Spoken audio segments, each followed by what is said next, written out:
और इन्होंने पीरामल फार्मा में तेजस खरीदारी की है 210 के भाव पे। शॉर्ट टर्म का नजरिया है, बताइए।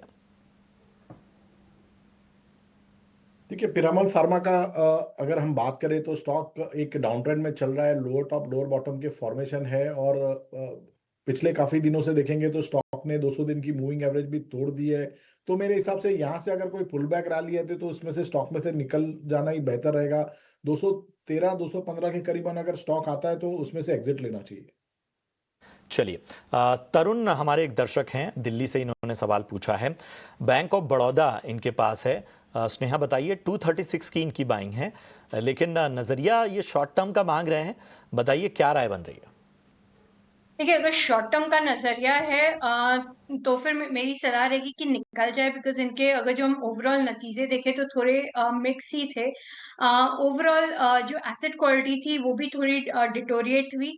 तो जब तक हमें एक क्लैरिटी नहीं मिले इन टर्म्स ऑफ कि आपके आगे आने वाले दिनों में नतीजे अच्छे ही आएंगे, जैसे क्योंकि मार्जिन्स में भी प्रेशर हमने देखा। और जो ओवरऑल मैनेजमेंट का कॉन कॉल था उससे बहुत ज्यादा क्लैरिटी नहीं मिली कि मार्जिन्स यहाँ पे थम जाएंगे कि यहाँ से और डिटोरिएट करेंगे। तो मैं सलाह दूंगी कि बेटर है शॉर्ट टर्म नजरिए से अगर आप इसे देख रहे हैं तो इससे निकल जाइए, एक क्लैरिटी आने के बाद ही वापस री एंटर करिए।